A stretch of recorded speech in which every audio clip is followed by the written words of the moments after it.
मी ॲस्ट्रोस्मिता गिरी. मागच्या पूर्ण आठवड्यामध्ये जवळजवळ महिनाभर आपण सगळ्या दिशांचा विचार केला. पहा, सगळ्या दिशांचा विचार केला म्हणजे काय काय केलं की पूर्वेपासून ज्या प्रमुख 4 दिशा होत्या त्यांच्यामध्ये जर काही दोष असले तर ते कशा पद्धतीने पाहिजे याचा विचार केला. त्याचबरोबर उपदिशा ज्या असतात त्या उपदिशांमध्ये जर दोष असला तर कशा पद्धतीने आपल्याला तो पाहता येतो हे आपण दिशांच्या अभ्यासामध्ये पाहिलं आणि त्याच्यावरच्या रेमेडीजही पाहिल्या. आता वास्तुशास्त्रामध्ये दिशा यांना खूप महत्त्व आहे. पहा, आणि हे इतकं महत्त्व असणारं दिशांचं अभ्यास करताना आता पुढील गोष्टीचा विचार करताना म्हणजे एखादं घर आपल्याला राहण्यासाठी जर घ्यायचं आहे तर त्याच्या संदर्भात कोणकोणती काळजी घेणं गरजेचं आहे याचा विचार आपण आता करूया. म्हणजे जेव्हा जेव्हा आपण घर घेतो ते आयुष्यभराची एक ॲसेट असते. त्याच्यासाठी आपण खूप पैसे खर्च करतो, बचत करतो आणि स्वप्नातलं एक घर विकत घेण्याचा प्रयत्न करतो. मग असं स्वप्नातलं घर विकत घेताना आपल्याला बऱ्याच गोष्टी लक्षात घ्याव्या लागतात. त्या बऱ्याच गोष्टींपैकी जर आपण विचारात घेतलं तर नेमका जो फ्लॅट आपण घेणार आहे तो बिल्डर किती मोठा आहे, त्याचं कन्स्ट्रक्शन किती छान आहे हे बघण्यासाठी पेक्षा सुद्धा प्रत्यक्ष वास्तूच्या ठिकाणी जिथे तो बिल्डर बांधकाम करतोय अशा ठिकाणी जर जाऊन आपण तो फ्लॅट किंवा प्लॉट पाहिला तर आपल्याला बऱ्याचशा गोष्टी लक्षात येतात. म्हणजे दिशांमध्ये आपण असा अभ्यास केला की पूर्व आणि उत्तर दिशा या मोकळ्या असाव्यात. भले तुम्ही फ्लॅट घ्या किंवा प्लॉट घ्या, त्यावेळेस दिशांना अतिशय महत्त्व आहे. पूर्व दिशा ही उगवतीची दिशा आहे, म्हणजे एनर्जीची दिशा आहे. तर उत्तर दिशा ही अपॉर्च्युनिटीची दिशा आहे, म्हणजे या दिशेतून येणाऱ्या अपॉर्च्युनिटी आणि जैविक एनर्जी जी सूर्याकडून आपल्याला मिळते त्यामुळे मिळालेली एनर्जी ती कॅश करण्यासाठी या जैविक एनर्जीचा आपल्याला जास्तीत जास्त उपयोग होतो. मग पूर्व आणि उत्तर या दिशा तर नक्कीच बघायला पाहिजे. आणि या बघताना पूर्व आणि उत्तर दिशेकडे साधारण स्लोप असावा, नैसर्गिक स्लोप असावा. म्हणजे पूर्वेकडे उतार असावा, पूर्वेकडची उंची कमी असावी, उत्तरेकडे स्लोप असावा, उत्तरेकडची उंची कमी असावी, दक्षिणेकडची उंची जास्त असावी आणि पश्चिमेकडची ही उंची जास्त असावी. उंची जास्त असावी म्हणजे काय, पश्चिमेकडे मोठ्या मोठ्या बिल्डिंग असल्या तर चालतात, दक्षिणेकडे शेजारी लागून बरेच उंच डोंगर किंवा बिल्डिंग मोठ्या मोठ्या असतील तर चालू शकतात. पण पूर्व आणि उत्तर ही ओपन आणि हलकी हवी. हा विचार आपल्याला नवीन एखादा प्लॉट घेताना करावाच लागतो, प्रामुख्याने करावा लागतो. मग त्यावेळेस जर आपण तिथे प्रत्यक्ष जाऊन तो फ्लॅट कसा आहे, तो बिल्डर कसा आहे हे बघण्यापेक्षा तो फ्लॅट कसा आहे, त्याच्यामधल्या दिशा आपल्याला कुठल्या कुठल्या मिळालेल्या आहेत, आपल्या खोल्या ज्या आहेत त्या कुठे कुठे प्लेस झालेल्या आहेत, हे सगळं प्रत्यक्ष बघायला पाहिजे. आता परवाच पहा, मी एक वास्तूच्या व्हिजिटसाठी गेले होते. त्यावेळेस अतिशय चांगल्या बिल्डरनी अत्यंत उत्कृष्ट अशा 6-7 बिल्डिंगची एक कॉलनी बनवलेली होती आणि त्या कॉलनीमधले असणारे सगळे फ्लॅट हे डिसेंट होते. बिल्डर काय म्हणतो की माझी पूर्व पश्चिम माझा प्लॉट आहे, मान्य आहे, त्याचा 1 एकराचा प्लॉट हा पूर्व पश्चिम असू शकतो. पण त्या पूर्व पश्चिम असलेल्या फ्लॅटमध्ये तो पूर्वेकडे काही बिल्डिंग बांधतो, पश्चिमेकडे काही बिल्डिंग बांधतो, दक्षिणेकडे काही बिल्डिंग बांधतो आणि उत्तरेकडे काही बिल्डिंग बांधतो. म्हणजे या अशा बऱ्याच बिल्डिंग तो त्या 1 एकराच्या प्लॉटमध्ये बांधतो. मग काही फ्लॅट हे चांगल्या दिशेला येतात. चांगल्या दिशेला म्हणजे उत्तर आणि पूर्व ज्यांची ओपन आहे अशा दिशांना येतात. तर काही फ्लॅट पूर्ण बंद असणाऱ्या किंवा उत्तर पूर्ण बंद असणाऱ्या, दक्षिण पूर्ण ओपन असणारे आणि पश्चिम पूर्ण ओपन असणाऱ्या अशाही असू शकतात. मग जेव्हा आपण प्रत्यक्ष पाहतो त्यावेळेस आपल्या हे लक्षात येतं. आणि हा विचार करणं अत्यंत गरजेचं आहे की जेव्हा आपण नवीन फ्लॅट खरेदी करतो त्यावेळेस. आता आपल्याला इन्व्हेस्टमेंट म्हणून फ्लॅट जर घ्यायचा असेल तरी सुद्धा प्रत्यक्ष चौकशी आणि जाऊन पाहिल्याशिवाय फ्लॅट घेऊ नये. आता या जातकांनी काय केलं होतं की ऑनलाईन फ्लॅट खरेदी केला होता. त्यांनी ही इन्व्हेस्टमेंट म्हणून केली होती, पण ना त्यांनी ती कॉलनी बघितली होती, ना एरिया बघितला होता. फक्त बिल्डरचं मोठं नाव, प्लॅन, आणि त्यांनी इन्व्हेस्टमेंट म्हणून फ्लॅट घेतला. 3 BHKचा फ्लॅट होता पहा. म्हणजे तिथे असणाऱ्या सगळ्या बिल्डिंग अतिशय उत्तम आणि छान होत्या. पण यांनी जो फ्लॅट सिलेक्ट केला होता तो फ्लॅट ऑनलाईनच सिलेक्ट केला होता आणि त्याच्यासाठी मोजलेली किंमतही बरीच होती. त्यांनी स्वतः तर तो फ्लॅट बघितलाच नव्हता. ज्या वेळेस फर्निचर करायची वेळ आली त्यावेळेस ते क्लायंट त्यांच्या इंटिरियर डेकोरेटरला घेऊन तो फ्लॅट बघायला आले आणि तेव्हा त्यांना कळलं की आपली बेडरूम कुठे आहे, आपला हॉल कुठे आहे, आपलं किचन कुठे आहे, या सगळ्या गोष्टी, आपलं टॉयलेट कुठे आहे, या सगळ्या गोष्टी त्यांच्या लक्षात आल्या. त्यांनी काय विचार केला, फक्त उत्तरेकडे ओपनिंग आहे म्हणजे उत्तरेकडचा दरवाजा आहे, ही सगळ्यात चांगली पॉझिटिव्ह गोष्ट असं गृहीत धरून त्यांनी तो फ्लॅट फायनल केला आणि घेतला. पण त्या फ्लॅटमध्ये असणारे दोष त्याच्याकडे त्यांनी सोयीस्कर दुर्लक्ष केलं. कारण या फ्लॅटमध्ये खूप मोठी टेरेस होती. पहा, ओपन टेरेस असलेली कोणाला आवडत नाही, सगळ्यांनाच आवडते. पण ही टेरेस कुठे असायला हवी, आयदर ती पूर्वेकडे असायला पाहिजे किंवा उत्तरेकडे असायला पाहिजे. पण यांची जी टेरेस होती ती दक्षिणेकडे होती. त्याचं खूप मोठं ओपनिंग म्हणजे हॉल पासून 3ऱ्या बेडरूम पर्यंतची बाल्कनी ही बरीच मोठी आणि ओपन होती दक्षिणेकडची. म्हणजे दक्षिण हलकी झाली. जी दिशा जड असायला पाहिजे ती एकदम हलकी होऊन गेली आणि त्यांच्या बेडरूमच्या दिशा या वेगवेगळ्या. फक्त एक बेडरूम नॉर्थ फेसला आली, बाकीच्या सगळ्या बेडरूम चुकीच्या दिशांमध्ये गेल्या. त्याचबरोबर प्रत्येक बेडरूम ही टॉयलेट अटॅच असलेली होती. मग उत्तरेकडे आणि ईशान्येकडे असणारे टॉयलेट हे त्यांना त्रासदायकच होणार होते. मग ज्या वेळेस त्यांनी सगळं फर्निचर केलं आणि नंतर राहायला गेले ते पहिल्या दिवसापासून त्यांना इतके चित्रविचित्र अनुभव यायला लागले की बस. कारण वास्तुशांतीसाठी जेव्हा सगळं कुटुंब तिथे होतं त्यावेळेस त्या घरातले आजोबा म्हणजे मुलाचे वडील हे अचानक आजारी पडले आणि हा फ्लॅट त्यांनी 7व्या मजल्यावर घेतला होता. 7व्या मजल्यावरचा फ्लॅट घेऊन त्या आजोबांना लिफ्ट असून सुद्धा त्या फ्लॅट पर्यंत जाता आलं नाही. इतकं ते सिव्हिअर आजारी पडले आणि अचानक आजारी पडले. म्हणजे हे इंडिकेशन खरं तर त्यांना मिळालेलं होतं की हा फ्लॅट आपल्यासाठी योग्य नाहीये. पण तरी सुद्धा त्या लोकांनी तिथे वास्तूची पूजा केली आणि राहायला आले. एक चौकोनी सुंदर कुटुंब होतं पहा.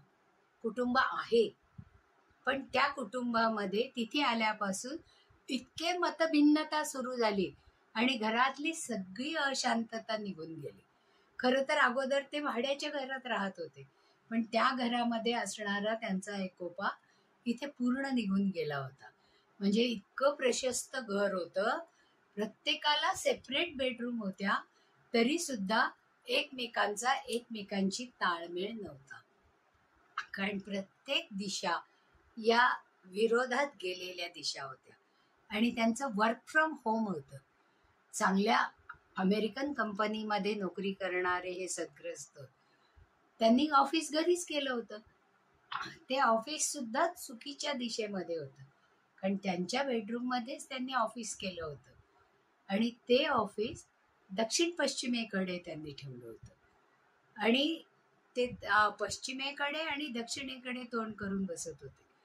दिवसभर काम करावं लागायचं. म्हणजे इतक्या शांत स्वभावाचे असणारे ते, इतक्या हायर पोस्टवर असणारे, ज्यावेळेस ते या ऑफिसमध्ये बसायला लागले त्यावेळेस छोट्या छोट्या गोष्टींवरनं त्यांच्या रागाचा पारा चढायला लागला आणि ते अफाट रागाने बोलू लागले. खरं तर हा त्यांचा स्वभाव नव्हता, पण तरी सुद्धा त्या जागेत बसल्यावर त्यांना काय व्हायचं याचा पत्ता लागत नव्हता आणि ते सगळ्यांशीच तसं वागायला लागले होते. त्याच्यानंतर मुलीशी आणि मुलाशीही त्यांचे मतभेद व्हायला लागले. पती पत्नी वेगवेगळ्या रूममध्ये जाऊन राहायला लागले. तर अशासारखी परिस्थिती निर्माण झाल्यावर त्यांना कळेना की नवीन घर आहे, त्या घरामध्ये इतकं सुंदर इंटिरियर केलेलं आहे, इतकी छान हवेशीर जागा आहे, इतक्या उंचावर आहे, अख्खं पुण्याचं दर्शन इथून होतंय आणि इतका चांगला फ्लॅट असताना इथे आपल्याला स्वस्थता आणि शांतता का बरं लाभत नाहीये. मग त्यांनी मला बोलवलं होतं वास्तू व्हिजिटसाठी आणि मी तिथे गेले आणि आधुनिक उपकरणांच्या साह्याने मी तिथली एनर्जी चेक केली. त्याचबरोबर तिथे काही शल्य आहे का हेही पाहिलं. ज्यावेळेस माझ्या त्या उपकरणांनी दाखवलं की इथे शल्य आहे आणि शल्य पण कशाचं होतं, पशुशल्य होतं. आता पशुशल्य आलं की जिओपॅथिक स्ट्रेस आलाच. त्याच्यामुळे त्या जमिनीमध्ये भूमीमधला दोष त्या फ्लॅटपर्यंत आलेला होता आणि त्यामुळे त्या घरामध्ये एकमेकांमध्ये ताळमेळ नव्हता, स्वस्थता नव्हती आणि त्या घरातल्या कोणालाही एकमेकांशी बोलावंसारखं वाटत नव्हतं आणि सतत धुसफूस आणि सतत सगळ्यांची तोंड पूर्व पश्चिम अशीच राहायला लागली. मग जेव्हा त्यांनी हे परीक्षणासाठी मला बोलवलं त्यावेळेस मी ते परीक्षण डिटेल केलं आणि त्याच्यामध्ये माझ्या असं लक्षात आलं की ईशान्य दिशेला टॉयलेट होतं का. त्यांची 3 टॉयलेट त्यांच्या घरामध्ये होती. 3 बेडरूममध्ये 3 टॉयलेट आणि एक कॉमन टॉयलेट सुद्धा उत्तरेकडे होतं. त्याचबरोबर 2 बेडरूम मधलं ईशान्य दिशेला होतं आणि एक टॉयलेट हे परत उत्तर दिशेला होतं. म्हणजे हे जे दोष होते ते दोष, म्हणजे ईशान्य दिशा ही देवाची दिशा आहे पा, तिथे स्वच्छ पाणी एक वेळ चालेल, पण जर ड्रेनेजचं पाणी किंवा टॉयलेट सीट तिथे असेल तर ती कशी चालेल, ती नाहीच चालणार. त्या घरातल्या लोकांना सतत आजारपण, चिडचिड आणि रागराग हा व्हायला लागला आणि मग त्यांनी उपाययोजना विचारल्या.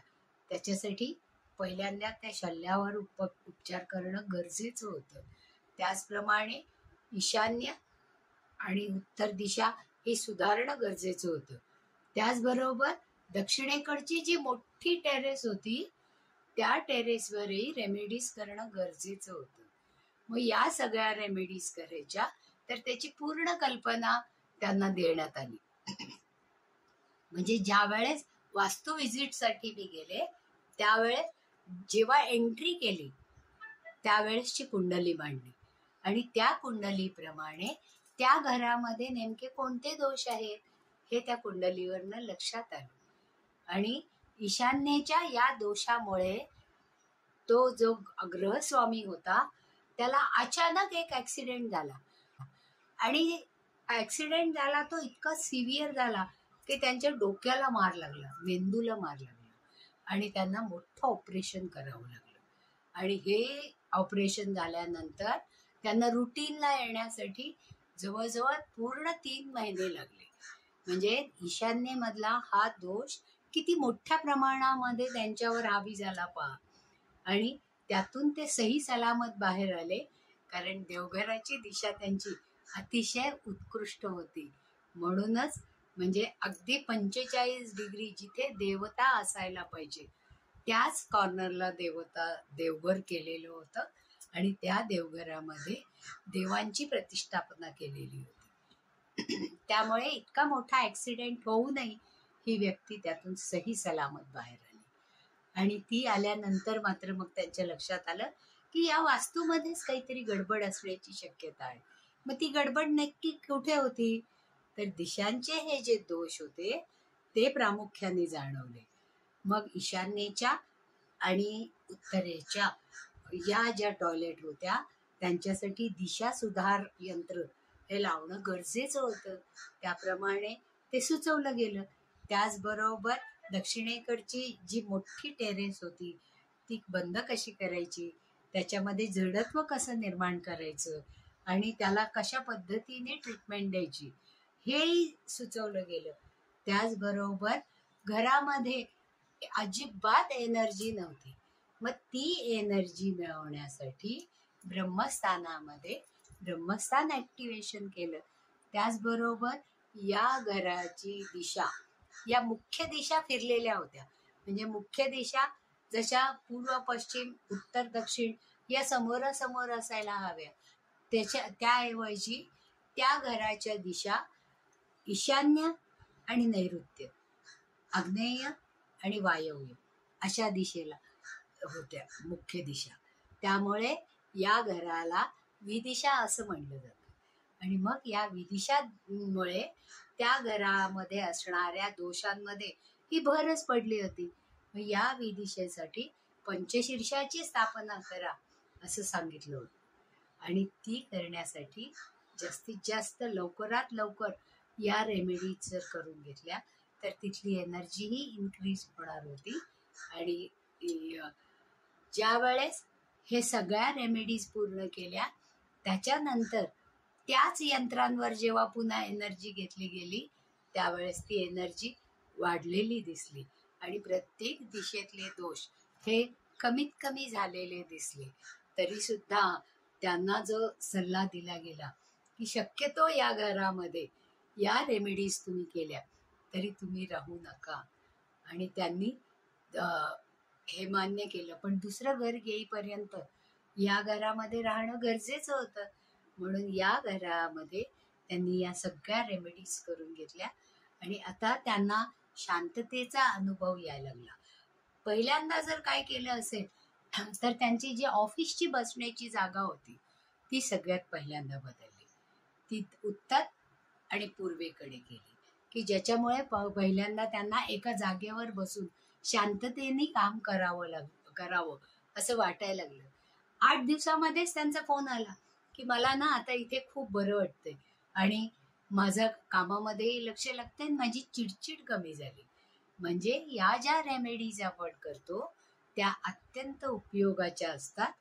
आणि याच्यातून आपल्याला काय पाहायला मिळतं की केव्हाही घरासारखी गोष्ट ज्याचं आपल्या डेस्टिनीशी संबंध असतो ते घेताना ही काळजी घेणं गरजेचंच आहे की तुम्ही स्वतः जाऊन पहा आणि ते घर घ्या की ज्याच्यामुळे तुम्हाला त्याच्यामध्ये राहणं हे सुसह्य होईल. तर अशासारख्या कितीतरी केसेस आहेत की ज्या आपल्याला डिस्कस करता येईल. म्हणजे आत्ता आपण दिशांचा अभ्यास केला आणि त्या दिशांप्रमाणे जर दोष असले तर केवढ्या मोठ्या संकटांना आपल्याला सामोरं जावं लागतं या केस स्टडीमधनं लक्षात येतं. म्हणून पुन्हा आता आपण भेटूया दुसऱ्या एखादी केस स्टडी घेऊन. आत्तापुरतं एवढंच. आवडलं असेल तर लाईक करा, सबस्क्राईबही करा.